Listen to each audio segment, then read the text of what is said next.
فيها الآن اختلافات، يعني فبناء على المنتج أنا وجهة نظري الشخصية أقول إن المنتج إنه يكفي إن ننمي مهارات التفكير لدى الطالب، وإذا كان الطالب لديه القدرة على الابتكار كان بها، يعني حالات فردية، وإذا كان الطالب لديه القدرة على أن يكتب أن يكون باحث حالات فردية لا ما في مشكلة. لكن البعض يطالب يقول لابد إن كل طالب من هؤلاء الطلاب في نهاية العام يجيب لي اختراع، كل طالب من نهاية العام يجيب لي بحث. فهل هذا الكلام صحيح أم لا؟ Tamam. First of all, thank you so much for such a very important session. We really love the information that you're giving us, and it's very important for us to develop in the future. My question to you is, in my country, we have students who are talented in writing, students who are talented in building things. For example, I agree with the students who choose their talent, and at the end of the year, they should have product that matches their own talent. But there are people out there, they say, no, they should all be researchers. They should all have creative writing skills. They all should be builders. They should all be this and that. Do you agree with this? Should they be individualized, or should they all have the same skills?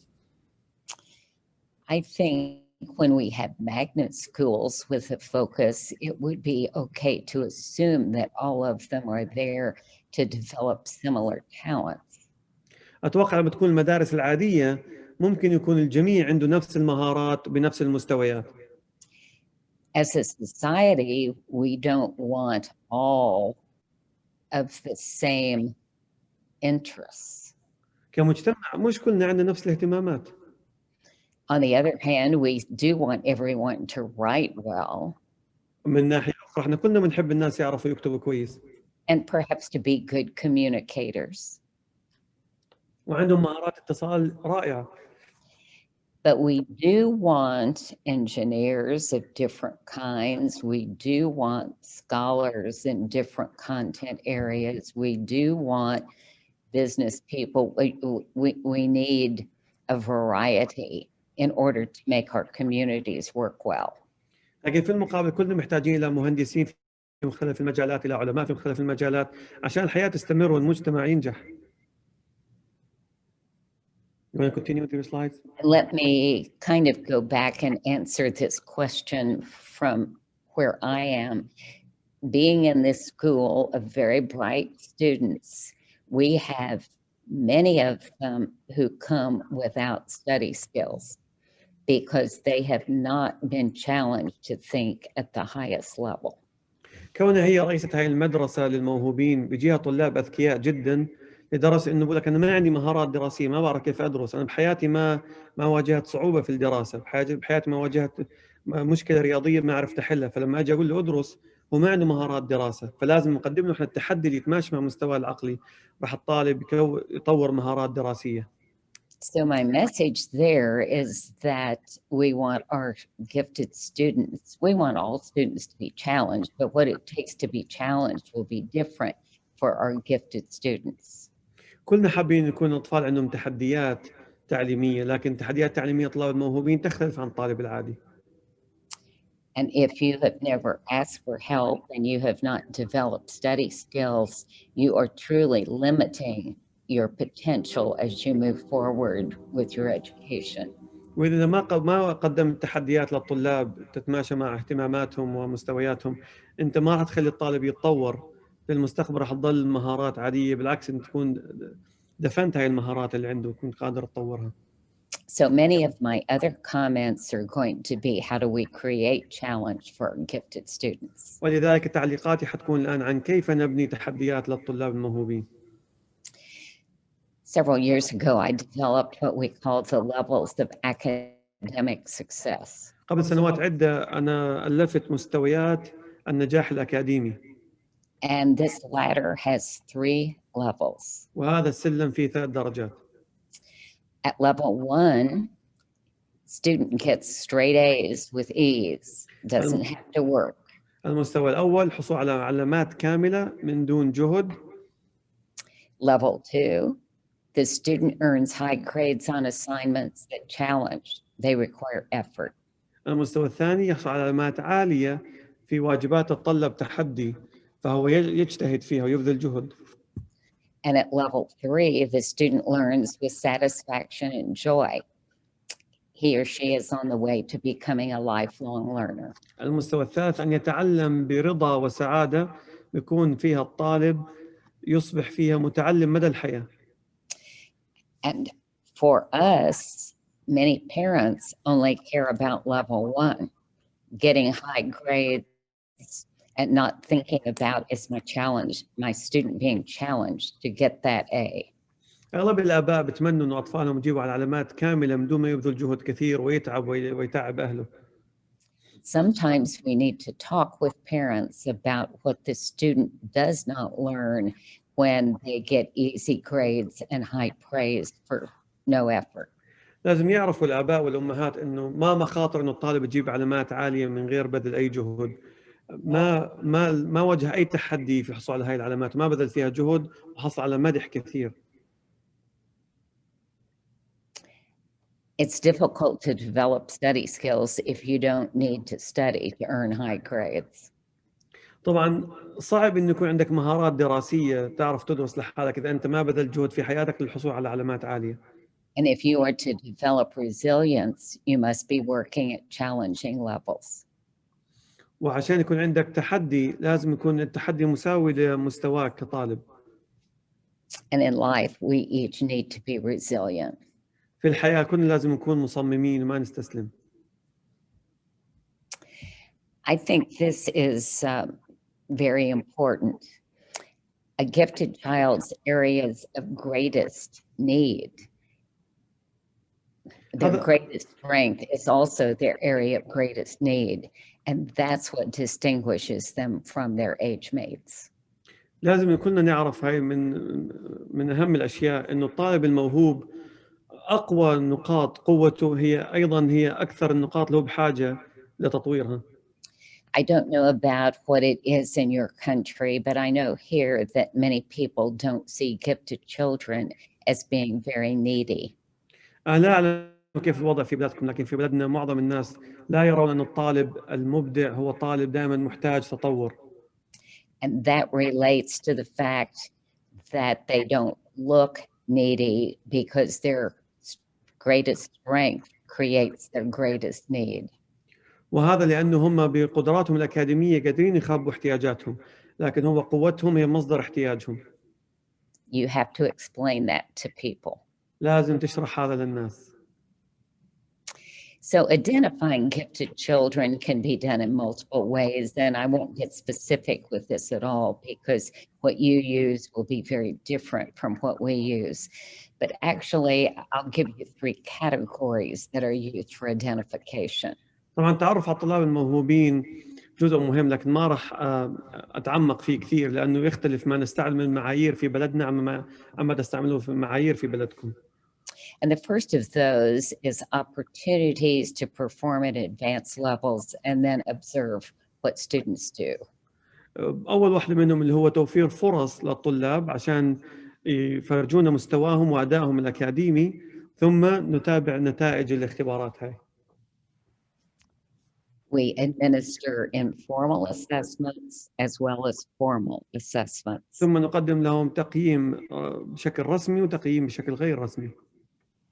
And of course, that would be a multi-hour workshop in and of itself. وهذول لحالهم النقطتين بيحتاجوا لورشات عمل طويلة. In the United States, and specifically in Kentucky, we identify giftedness in 5 areas. الولايات المتحدة وبالتحديد في ولاية كنتاكي عندنا 5 أشياء نستعملها للتعرف على الموهوب. Intellectual giftedness. الموهبة العقلية. Giftedness in a specific academic area. الموهبة في مجال معين أكاديمي. Giftedness in creative thinking. الموهبة في التفكير الإبداعي. In leadership. في الإدارة. And in the visual and performing arts. عفوا في القيادة، ثم عندنا في الأشياء المرئية والفنون. The methods for identifying in each of those areas would be very different. والطريقة للتعرف على الموهوب في كل مجال من هذه المجالات يختلف عن باقي المجالات. Margaret Sutherland is an educator in Scotland, And a couple of years ago, I heard her say this, and I think it is very important. We look for differences, not to label, but to address the differences. احنا الاختلافات ما بين الطلاب هي لمحاكاة الاختلافات اللي عندهم عشان نقدر نتعرف عليها وليست لنعيبهم نعيب عليهم الاختلافات. A couple of real quick questions. Sure. Okay, number one, what do you think about classrooms for gifted students? Have you tried it? Any advantages, disadvantages? I like classrooms for gifted students.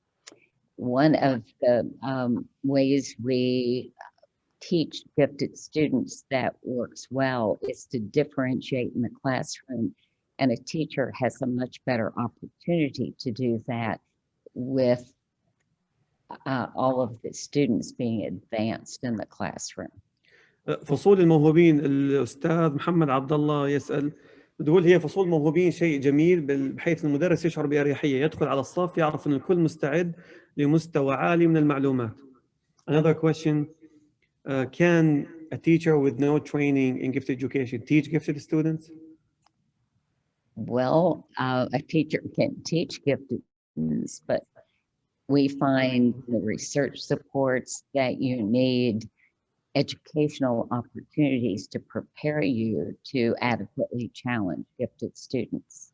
في الأخت جهيدة الراوي سألت إنه هل ممكن أستاذ ما عنده تدريب في تدريس الموهوبين ممكن يدرس طلاب موهوبين؟ بتقول الدكتورة جوليا نعم بيقدر، لكن عشان تتحاكم مع مستوى الطالب وعقليته وتقدم له التحدي اللي يتماشى مع من الأفضل يكون عندك أنت التعليم اللي أنت عشان تقدم الشيء المناسب لمستوى الطالب الموهوب. One of the things that I do is teach graduate classes in gifted education. دكتورة جوليا كمان تدرس في التعليم العالي في تعليم الموهوبين. Year after year, teachers in my classes tell me that they have had no preparation for teaching gifted students. في كثير مدرسين بيجوا بيحكوا لي إنهم ما كان عندهم تدريب في تدريس الموهوبين. And frequently they will say they want to apologize for all the advanced students they've taught in the past.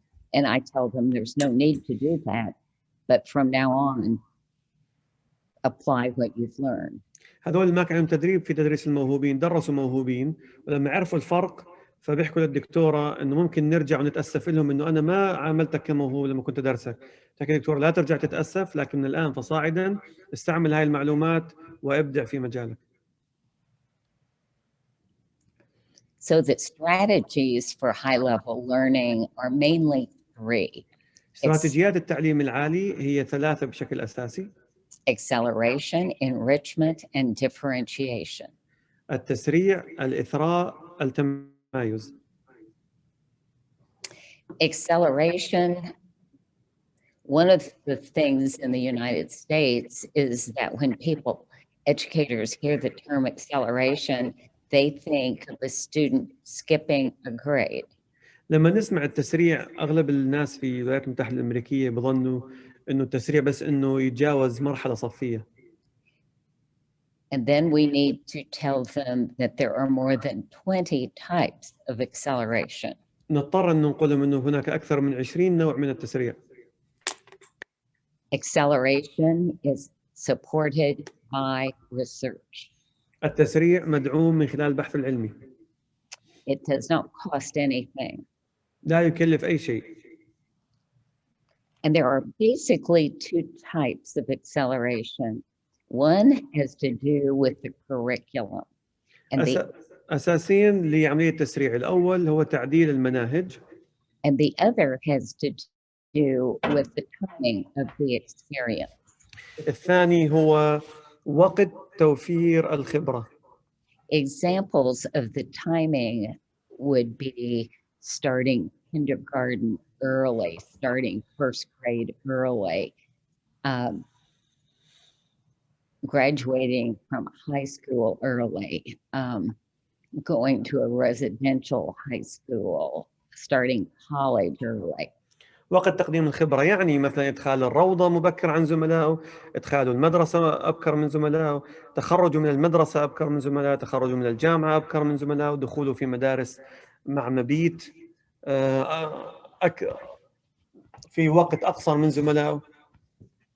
Examples of curriculum changes would be to assess what the students already know about something and allow them to skip over it if they can demonstrate mastery.